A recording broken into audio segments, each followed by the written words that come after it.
नमस्कार विद्यार्थियों, आपके अपने YouTube चैनल आरपी कटारिया पर आपका हार्दिक अभिनंदन एवं स्वागत।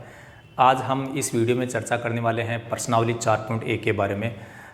जैसा कि विद्यार्थियों आपको जानकारी है कि प्रश्नावली जो 4.1 है वो द्विघात समीकरण से रिलेटेड है और उसका जो पहला क्वेश्चन है जिसमें हमसे ये पूछा गया था कि द्विघात समीकरण दिए गए जो समीकरण है वो द्विघात समीकरण है या नहीं है, उसकी हमें जाँच करनी थी।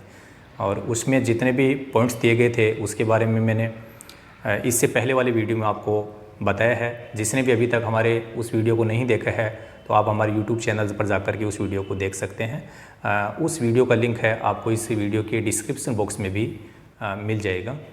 तो चलिए आज हम इस वीडियो में दूसरे क्वेश्चन के बारे में बात करते हैं जहाँ पर द्विघात समीकरण है वो हमें बनाना है। ठीक है, बाकी इनको हल करने की जो विधियां हैं उनकी बात भी हम आगे करेंगे, लेकिन इस प्रश्नावली में केवल अपने को इतना ही बोला गया है कि इनका द्विघात समीकरण है वो बनाना है। तो दूसरा जो आपका प्रश्न है उसका पहला पॉइंट, एक आयताकार भूखंड का क्षेत्रफल एक आयताकार भूखंड का क्षेत्रफल 528 मीटर स्क्वायर है।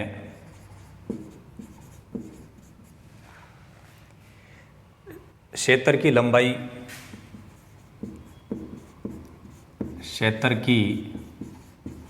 लंबाई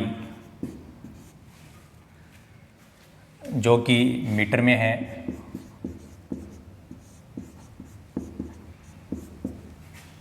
चौड़ाई के दोगुने से एक अधिक है। चौड़ाई के दोगुने से एक अधिक है। हमें भूखंड की लंबाई और चौड़ाई ज्ञात करनी है। हमें भूखंड की लंबाई तथा चौड़ाई ज्ञात करनी है। ये आपका पहला पॉइंट है जिसमें इस क्वेश्चन के अनुसार जो कंडीशंस दे रखी है उसके अकॉर्डिंग हम एक द्विघात समीकरण बनाएंगे। इस प्रश्न में केवल द्विघात समीकरण बनाने के लिए बोला गया है। यदि उसको हल करने के बारे में आपको जानना है तो 4.2 की जो एक्सरसाइज होगी वहाँ से हम द्विघात समीकरणों को हल करने की विधियों के बारे में भी आपको बताने वाले हैं। तो इसके सॉल्यूशन के लिए आपको बता दूं, देखो जैसे द्विघात समीकरण होता है उसके व्यापक रूप के बारे में आप जानते हैं, ax² + bx + c। यहाँ पर जो अक्ष है केवल उसको चर माना गया है, बाकी ये जो a, b और c है इन सबको क्या माना गया है, अचर। तो आप समझ गए होंगे कि द्विघात समीकरण में हम केवल एक चर को ही काम में लेंगे। तो एक राशि को तो हम मानेंगे, दूसरी राशि यदि अपने को प्राप्त करनी है तो वो अपन प्रश्न से बनाएंगे। तो एक बार प्रश्न को पढ़ लीजिए। एक आयताकार भूखंड का क्षेत्रफल 528 मीटर स्क्वायर है। तो ये जो सेंटेंस है इसका प्रयोग हम समीकरण बनाने के लिए करेंगे, फिलहाल नहीं करना है। कुछ मानेंगे पहले हम। क्षेत्र की लंबाई मीटर में बता रखी है, जो चौड़ाई के दुगुने से एक अधिक है। हमें भूखंड की लंबाई तथा चौड़ाई ज्ञात करनी है। तो सबसे पहले लंबाई और चौड़ाई में से किसी एक को मानना है। ठीक है, अब कि लंबाई को मानना चाहिए या चौड़ाई को मानना चाहिए वो मैं आपको बता देता हूँ। यहीं से अपने आप ही जवाब आएगा। क्षेत्र की लंबाई कितनी है, अपने आप से क्वेश्चन करना कि लंबाई कितनी है, चौड़ाई के दुगुने से एक अधिक। तो लंबाई क्या है, अपना सीधा जवाब यहाँ जा रहा है, अपना सीधा माइंड यहाँ जा रहा है। इसका मतलब पहले चौड़ाई के बारे में पता करना है। समझ गए होंगे आप।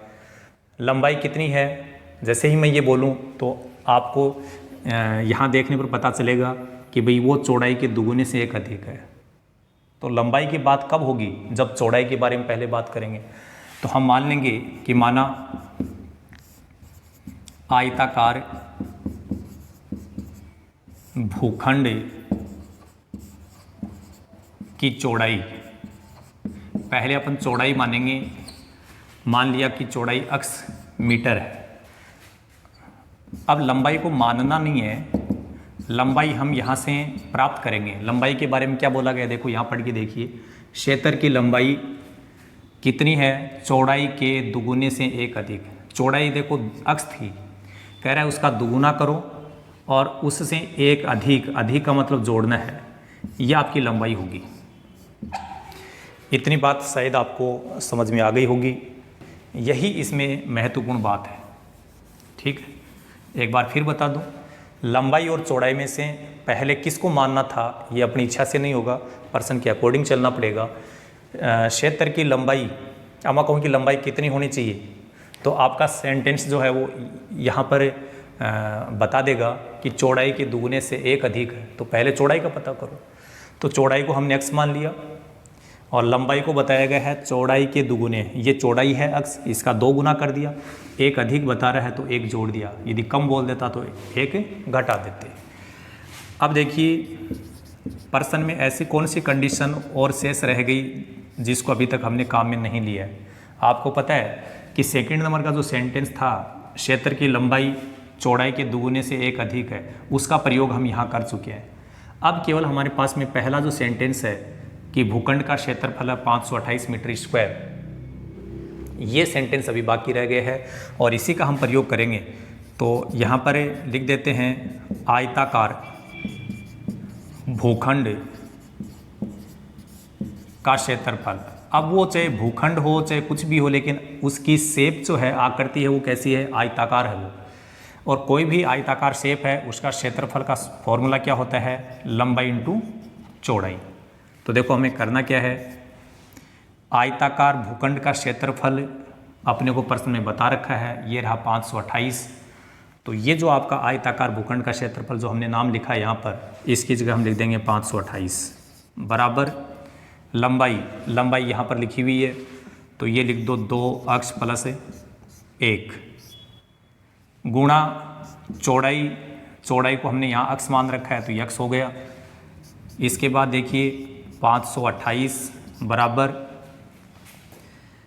इस x को पहले इस ब्रैकेट के दोनों पदों से गुणा करो, तो ये देखो 2 तो आना ही है, x की 1 पावर यहाँ है, 1 पावर यहाँ है, तो x की 2 पावर हो गई। गुणा में पावर क्या होती है, जुड़ जाती है।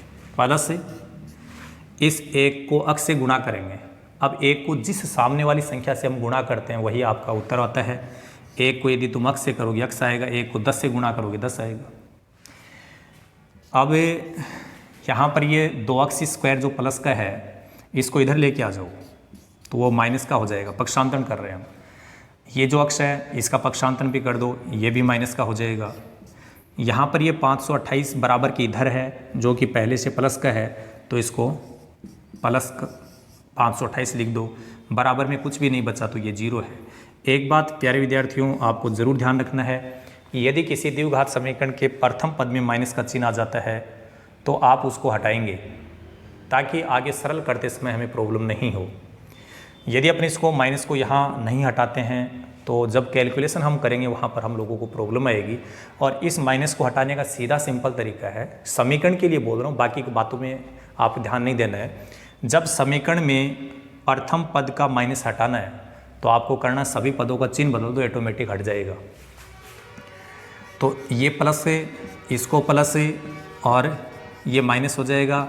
0 न पॉजिटिव होता है न नेगेटिव, इसलिए इसका किसी भी प्रकार का चिन्ह नहीं बदलेगा और ये आपका द्विघात समीकरण वो बन जाएगा।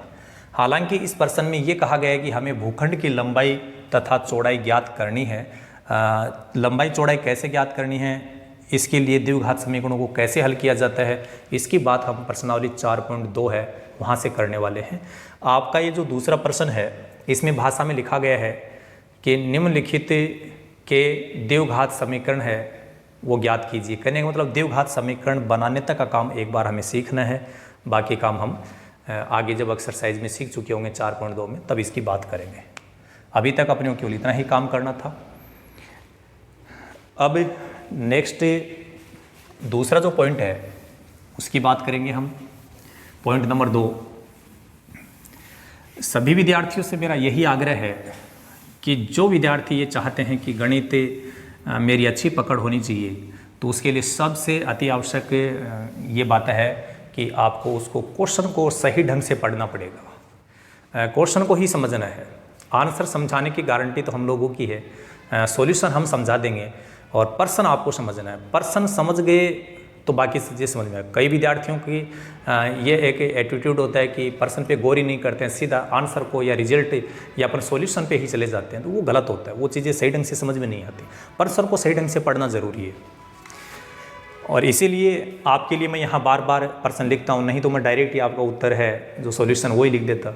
लेकिन जब तक विद्यार्थी के सामने पर्सन नहीं हो तब तक वो इस चीज़ को समझता नहीं है। और इसी बात को ध्यान में रखते हुए हर क्वेश्चन के सॉल्यूशन से पहले मैं प्रत्येक पर्सन को यह नोट करता हूँ। ये सब आपके लिए ही किया जा रहा है।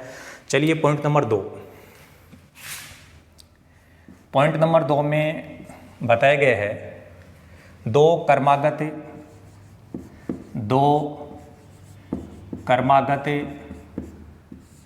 धनात्मक पूर्णांकों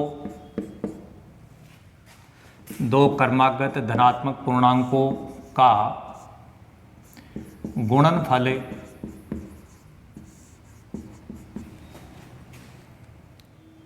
306 है। हमें पूर्णांकों को ज्ञात करना है। हमें पूर्णांकों को ज्ञात करना है। देखिए प्रश्न को एक बार जैसे आप पढ़ेंगे सब बातें आपको समझ में आ जाएगी। दो कर्मागत धनात्मक पूर्णांक, कर्मागत का मतलब है लगातार दो पूर्णांक, एक के बाद में जस्ट दूसरे वाला पूर्णांक। तो वो दोनों पूर्णांक जैसे मान लीजिए 5 है, 5 के जस्ट बाद में कौन आता है? 6 आता है। तो ये दोनों पूर्णांक वो कर्मागत माने जाएंगे। नंबर 2 बात आप ये भी समझ चुके हैं कि 5 के बाद में दूसरा कर्मागत पूर्णांक है वो यदि 6 है तो 5 और 6 में डिफरेंस कितने का है? 1 का डिफरेंस है, 1 आगे बढ़ रहा है। तो 2 कर्मागत पूर्णांक होंगे तो बाद वाला कर्मागत पूर्णांक पहले वाले से 1 अधिक होगा।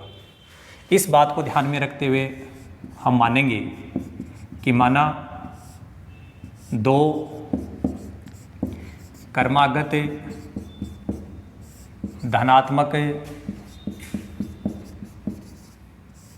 पूर्णांक,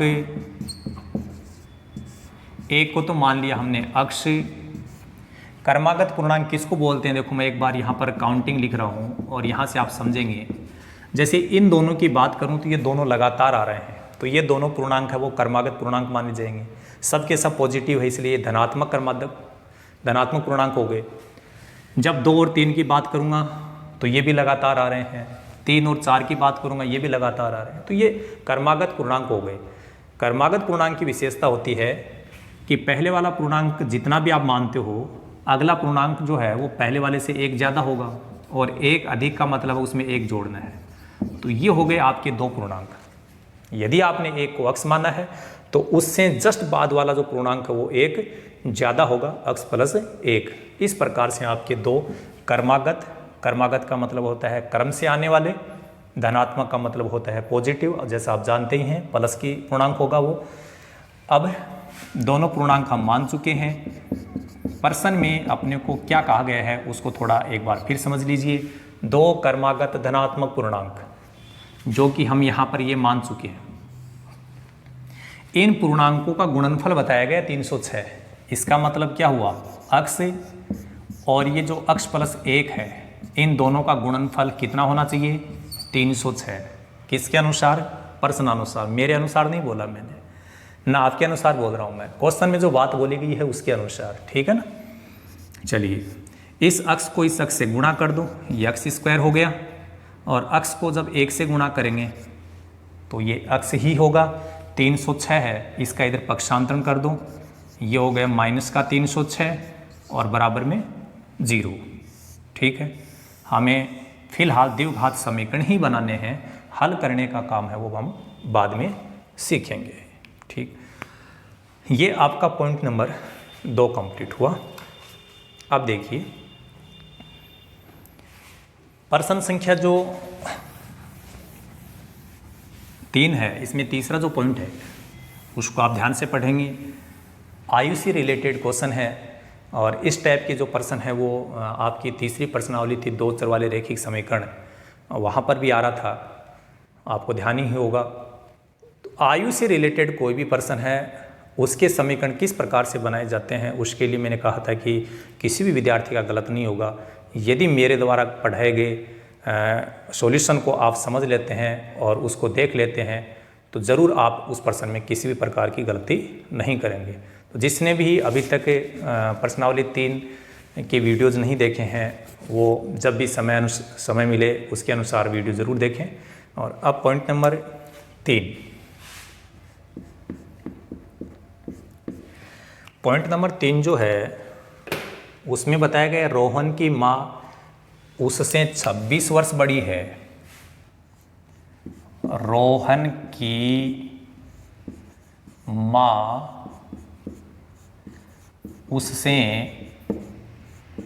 26 वर्ष बड़ी है।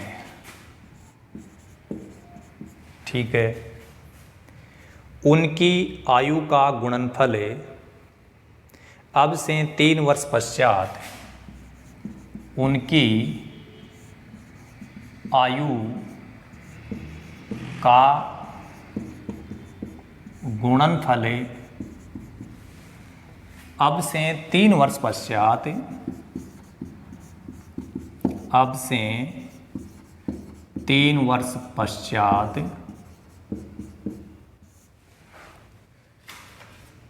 360 हो जाएगी। 360 हो जाएगी। हमें रोहन की वर्तमान आयु ज्ञात करनी है। हमें रोहन की वर्तमान आयु ज्ञात करनी है। एक बार प्रश्न को अच्छे से पढ़ लीजिएगा, जितना भी समझ में आता है समझ लो, नहीं समझ में आता है वो बात हम आपको समझाएंगे। रोहन की माँ उससे 26 वर्ष बड़ी है। क्लियर बात है, रोहन की जितनी भी आयु होगी उसकी माँ उससे 26 वर्ष बड़ी है, इसका मतलब उसमें 26 जोड़ देंगे। रोहन की आयु में 26 जैसे ही जोड़ेंगे उसकी माँ की आयु आ जाएगी। उनकी आयु का गुणनफल अब से 3 वर्ष पश्चात, अब का मतलब है वर्तमान जो है उसके 3 साल बाद में जो उनकी आयु होगी उनका गुणनफल 360 है, हो जाएगा। हमें रोहन की वर्तमान आयु ज्ञात करनी है। चलो इतना तो आपको पता चल ही गया कि किसकी आयु पूछी गई है, रोहन की। तो अपन यहीं से शुरुआत कर देते हैं। मान लेते हैं कि माना वर्तमान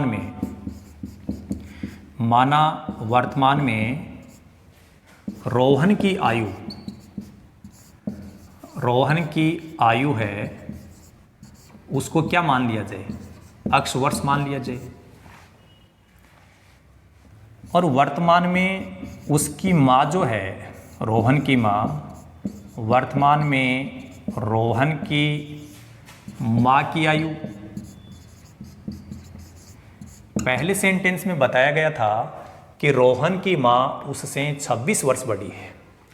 अब 26 वर्ष बड़ी है तो रोहन की जितनी आयु है उसमें 26 जोड़ देंगे और ये जो उम्र होगी ये किसकी आयु हो जाएगी, उसकी माँ की आयु। चलो यहाँ तक बात क्लियर हो गई। आगे देखिए, उनकी आयु का गुणनफल अब से 3 वर्ष पश्चात। तो ये जो अक्ष और अक्ष प्लस 26 हमने लिखा है ये कब की उम्र है, वर्तमान की। 3 वर्ष बाद में क्या स्थिति होगी, 3 वर्ष पश्चात। 3 वर्ष पश्चात रोहन की आयु कितनी हो जाएगी, रोहन की आयु आज किसी व्यक्ति की जितनी उम्र है, आज से 3 साल बाद उसकी उम्र 3 वर्ष बढ़ जाएगी, और बढ़ने का मतलब है कि जोड़ना है। 3 साल बाद उसकी उम्र इतनी हो जाएगी, किसकी? रोहन की। और उसकी माँ की जो आयु है वो कितनी हो जाएगी? जितनी पहले थी उसमें भी 3 जोड़ दिया जाएगा।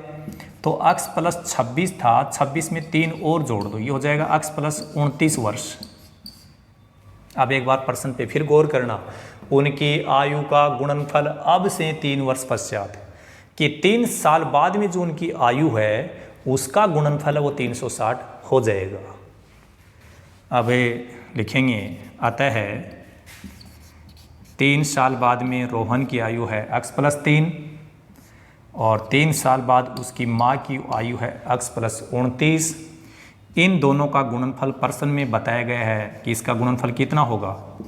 360। तो इन दोनों का गुणनफल 360 आएगा। अब थोड़ा सा गुणा कर लीजिए। x को जब हम यहाँ गुणा करेंगे तो x को x से गुणा करो, ये हो गया x स्क्वायर, प्लस x को जब 29 से गुणा करेंगे तो ये हो गया 29x। 3 को x से करेंगे तो ये हो गया 3x।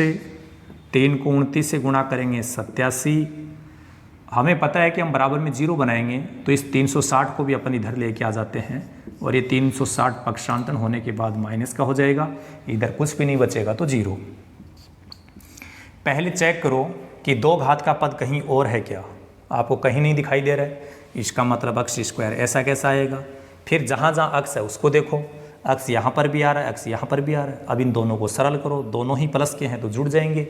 29x और 3x मिलकर के कितने x बना लेंगे? 32x।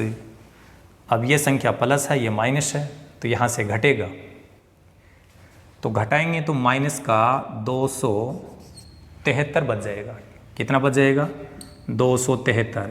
ये संख्या ज़्यादा है, ये कम है, तो बड़ी संख्या में छोटी संख्या जैसे अपन घटा रहे हैं तो बचना तो 273 है, लेकिन बड़ी संख्या के पहले चिन्ह कैसा आ रहा है?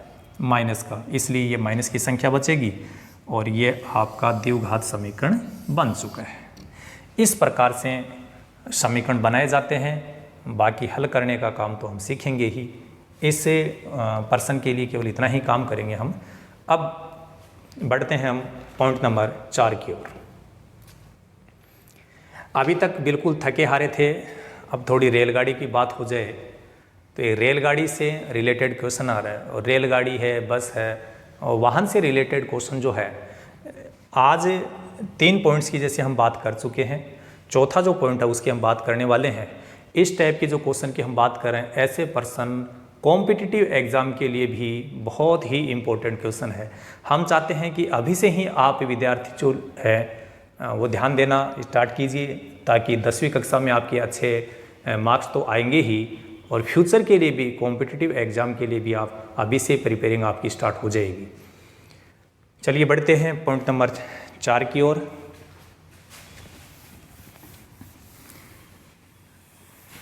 लगातार हम लोग हैं आपके लिए प्रयास करते जा रहे हैं।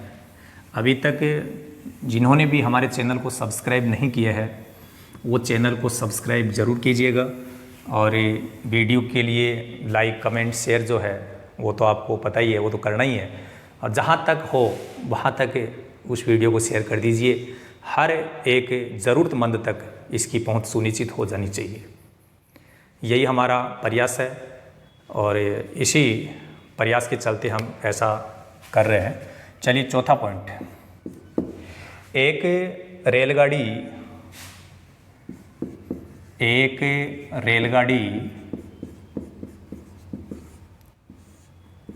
480 किलोमीटर की दूरी समान चाल से तय करती है, समान चाल से तय करती है।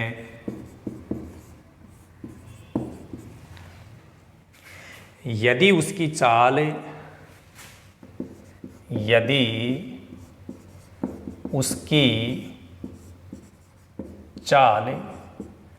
8 किलोमीटर प्रति घंटा कम होती किलोमीटर प्रति घंटा कम होती तो वह उसी दूरी को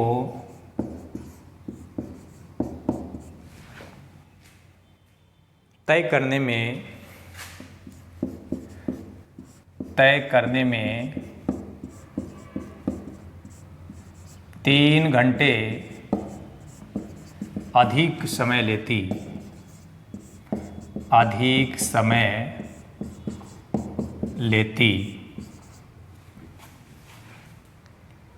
हमें रेलगाड़ी की चाल ज्ञात करनी है। हमें रेलगाड़ी की चाल ज्ञात करनी है। क्या ज्ञात करनी है? चाल। ये नहीं ज्ञात करना है कि रेलगाड़ी कैसी है। प्रश्न में जो बोला गया है केवल हमें वही ज्ञात करना है। एक बार प्रश्न को फटाफट पढ़ लीजिएगा। एक रेलगाड़ी 480 किलोमीटर की दूरी समान चाल से तय करती है। पहले सेंटेंस से हमें ये पता चल गया कि कुल दूरी कितनी है। ठीक है।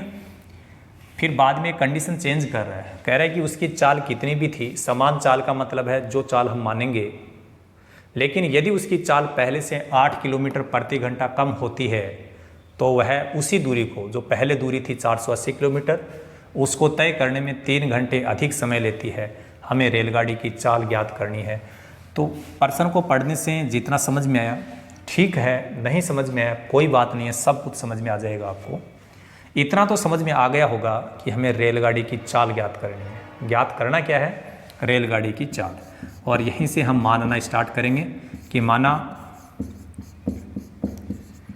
रेलगाड़ी की चाल, इसको हम मान लेते हैं अक्ष किलोमीटर प्रति घंटा। अब थोड़ा सा ध्यान देना है। दूरी हमें बता रखी है, स्टार्ट में बता दी थी 480 किलोमीटर है। विचार कीजिए कि जब चाल आपके पास में है, भले चाहे आपने मानी हो चाहे प्रश्न में दी गई हो, लेकिन चाल हमारे पास में है, दूरी हमारे पास में है। चाल, दूरी और समय से रिलेटेड फॉर्मूला होता है, आप जानते ही होंगे। तो उसमें तीसरी चीज़ चाल और दूरी के अलावा क्या बच गया? समय बच गया। तो हम लिखेंगे इसलिए समय बराबर दूरी बटे चाल, ये फॉर्मूला लगेगा। दूरी आपको 480 बता रखी है, चाल बता रखी है अक्ष किलोमीटर प्रति घंटा। यहाँ पर देख लीजिए समय का संकेत हमें मिल चुका है कि समय किस में है? घंटे में। मिनट या सेकंड है वो चेक करना में, मिनट में है, 1 सेकंड में। यहाँ 8 किलोमीटर प्रति घंटा ऐसा कहीं कहा गया था, इसलिए हमने किलोमीटर प्रति घंटा में ही चाल मानी है। तो ये आपका समय होगा। ठीक है। आगे देखो, ये पहले सेंटेंस के अनुसार अपना काम हुआ।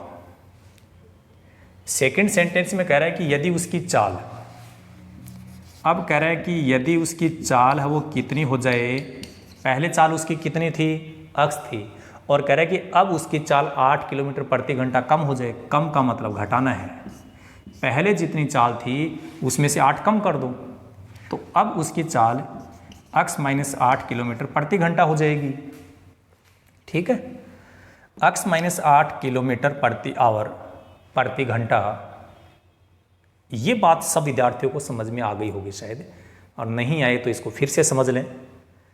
चाल हमने मानी तो अक्ष थी, लेकिन यहाँ कहा गया है कि उसकी चाल है वो यदि 8 किलोमीटर प्रति घंटा कम होती तो पहले जितनी चाल थी उसमें से 8 किलोमीटर घटा दो, अब उसकी चाल इतनी हो जाएगी। दूरी नहीं बदली है, क्योंकि इसमें कहा गया है वह उसी दूरी को, इसका मतलब दूरी वही है। अब की बार चाल बदल गई तो फिर से अपने को समय निकालना पड़ेगा। क्या निकालना पड़ेगा? समय। समय का सूत्र यहाँ लिखा हुआ दूरी बटे चाल। दूरी कितनी है? 480, और चाल जो है वो है अक्ष माइनस 8। ये जो समय प्राप्त हुआ है वो भी घंटे में प्राप्त हुआ है। 2 उत्तर आ गए हमारे पास में, 2 जगह पे समय आ रहा है, यहाँ आ रहा है और यहाँ आ रहा है। समझना पड़ेगा कि कौन सा समय ज़्यादा है और कौन सा कम है। ठीक है। यहाँ पर एक बात और बोली गई, तय 3 घंटे अधिक समय लेती है।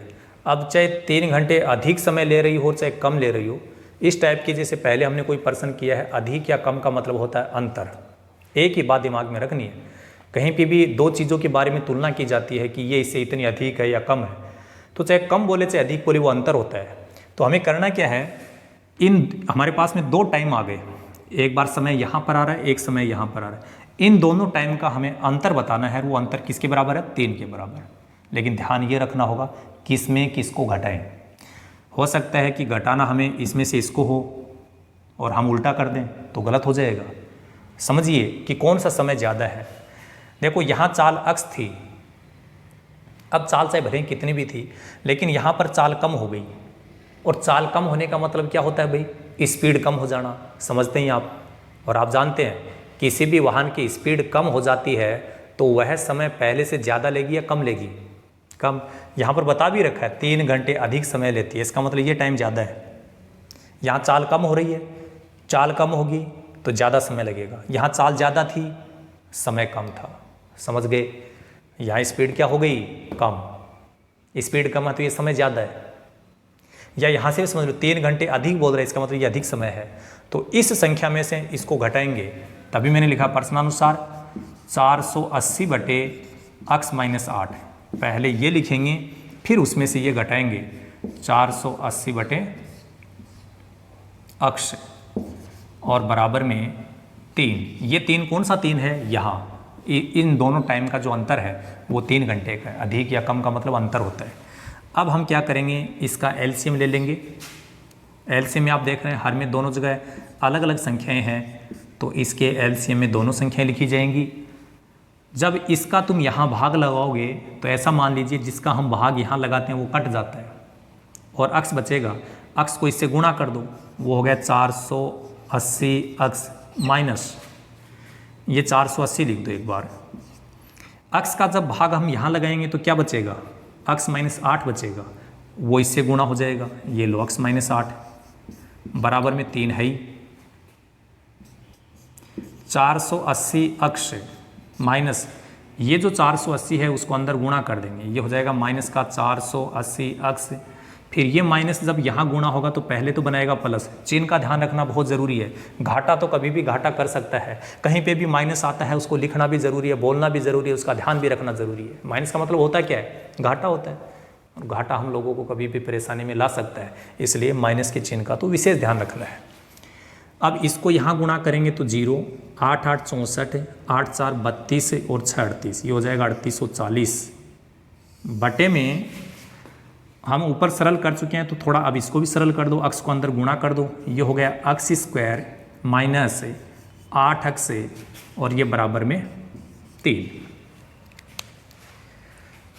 अब देखिए आगे हम यहाँ तक पहुँच चुके हैं।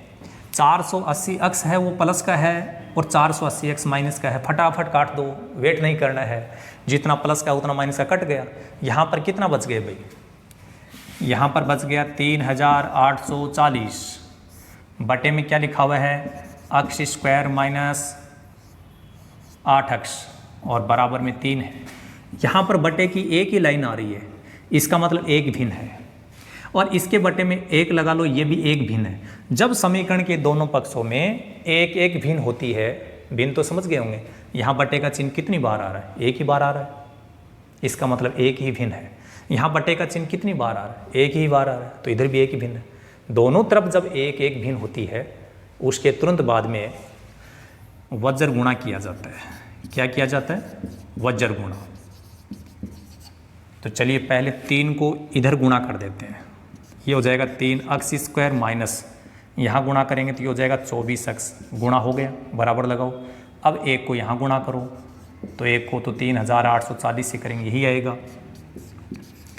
3 अक्स स्क्वायर माइनस का 24 अक्स और ये 3840 है, इसका भी इधर पक्षांतरण कर दो, ये भी माइनस का हो जाएगा बराबर 0। और थोड़ा सा यदि आपको आइडिया लग गया है तो महसूस करना कि 3 का भाग यहाँ तो जा ही रहा है, 3 का भाग यहाँ पता है 3 के पाड़े में 24 आता, 3 का भाग जाएगा और 3 का भाग यहाँ पर भी जाएगा। कैसे पता चले? मैंने एक भाजकता के नियम के टाइटल से एक वीडियो आपके YouTube चैनल आरपी कटारिया पर डाल रखा है, सभी विद्यार्थियों से यही रिक्वेस्ट है कि यदि आप गणित में बहुत कुछ सीखना चाहते हैं तो वो वीडियो आपके लिए बहुत ही इम्पोर्टेंट है। उस वीडियो में मैंने भाजकता के नियम बताए गए हैं कि बिना भाग लगाए हम कैसे जांच करें कि दी गई संख्या का भाग उसमें जा रहा है कि नहीं जा रहा है, 2 का भाग, 3 का, 4 का, 5 का। तो इनके भाग जाने के नियम वहाँ पर बता रखे हैं, बहुत ही आसान तरीके से। आप उसको ज़रूर देखिएगा और फिर आपको समझ में आ जाएगा। 3 का नियम क्या है, एक बार अंकों को जोड़ के चेक करो। 3 और 8 है 11 है, 11 में 4 जोड़ो 15 है। अब 15 में 0 जोड़ेंगे 15 ही आएगा।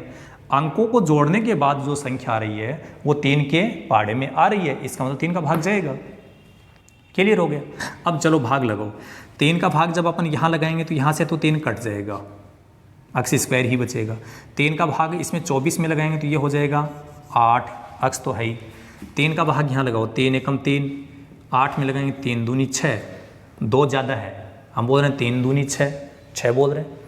ये दो के आगे 4 हो जाएगा तो 24, 3 8 24, 0 ऐसा कैसा आ जाएगा, बराबर में 0 है ही। और ये आपका द्विघात समीकरण बन करके तैयार है। इस प्रकार से रेलगाड़ी का प्रश्न हमें दिया गया और रेलगाड़ी के लिए हमने इस प्रकार का एक समीकरण बनाया। उसकी चाल कितनी क्या होनी चाहिए, इन समीकरणों को मैं नेक्स्ट जो अपने एक्सरसाइज आएंगी वहाँ पर अपन इनको हल करने की चर्चा करेंगे। तो अपन इस वीडियो में केवल इतनी ही चर्चा करेंगे। So thank you so much, all the best, be positive always.